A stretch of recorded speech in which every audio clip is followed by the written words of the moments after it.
क्या रुआ कभी सोचे बानी कि जब इंसान के मृत्यु हो जाला तो ओकर आत्मा के साथ असल में का होला?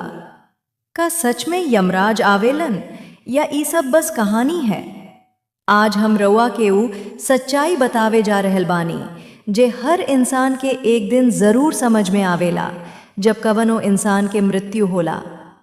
सबसे पहले ओकर शरीर शांत हो जाला, लेकिन आत्मा तुरंत शरीर से अलग न होखे। गरुड़ पुराण के अनुसार आत्मा कुछ समय तक अपने ही शरीर के आसपास घूमत रहेला।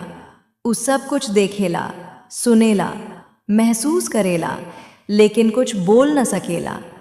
सोच के देखी, रउआ अपने ही शरीर के सामने खड़ा बानी, घर वाले रो रहल बाणन, लेकिन रउआ कुछ बोल न पावत बानी। ई सबसे पहला दुख होला, मृत्यु के बाद के एहसास। थोड़ा समय बीतला के बाद वहां यमदूत आवेलन। गरुड़ पुराण में बतावल गईल बा कि यमदूत बहुत भयानक होखेलन। काला रंग, लाल आंख, कठोर चेहरा।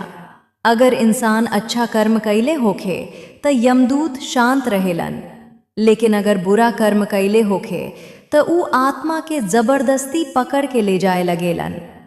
यही से शुरू होला आत्मा के असली सफर। कहल जाला कि मृत्यु के बाद 13 दिन तक आत्मा धरती आ यमलोक के बीच रहेला।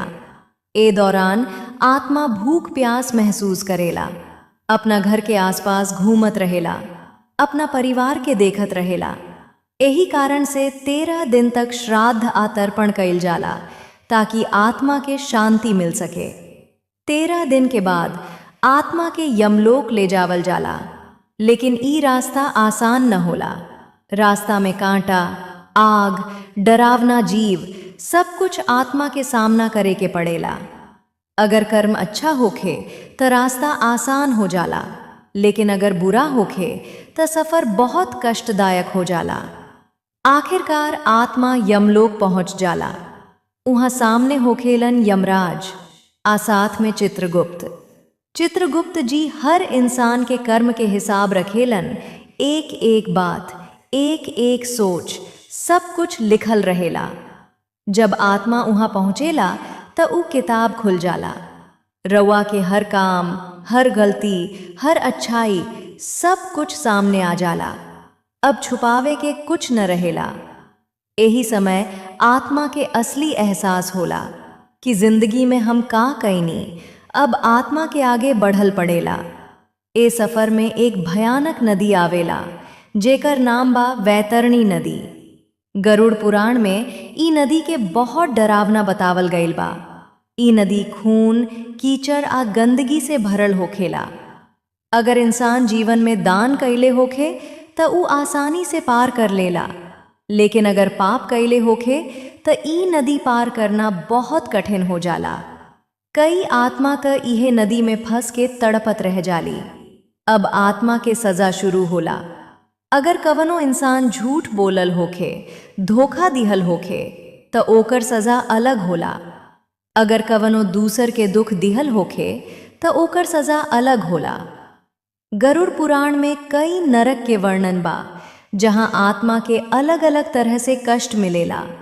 कहीं आग में जलावल जाला, कहीं गरम तेल में डलल जाला, कहीं अंधेरा में रखल जाला। ई सब सुन के डर जरूर लागेला, लेकिन ई सब हमके एक बात सिखावेला कि इंसान के जीवन में अच्छा कर्म करे के चाही। धीरे धीरे जब आत्मा के सजा पूरा हो जाला त ओकर अगला फैसला होखेला। अगर पुण्य ज्यादा होखे त आत्मा के अच्छा जन्म मिलेला। अगर पाप ज्यादा होखे त नीच योनि में जन्म मिलेला। यही के कहल जाला पुनर्जन्म। आत्मा कभी खत्म न होखे, ऊ बस शरीर बदलत रहेला। जिसे हम कपड़ा बदलत बानी, वैसे ही आत्मा शरीर बदल लेतिया। अब सोचल जरूरी बा, आज हम जवन कर रहल बानी का ऊ सही बा? का हम ऐसन काम कर रहल बानी जवन आगे चल के हमके दुख दे सकेला? अगर आज से हम थोड़ा भी बदल जाएं, थोड़ा अच्छा सोच लें, किसी के मदद कर दें, तो ई सब कर्म हमार साथ जाएं। काहे कि अंत में धन, दौलत, नाम कुछो साथ न जाला, सिर्फ कर्म साथ जाला। इसलिए जीवन में ऐसन काम करी कि जब आत्मा के हिसाब होखे त डर न लगे बल्कि गर्व होखे। अगर रउआ के ई सच्चाई पसंद आयल होखे त वीडियो के लाइक जरूर करी।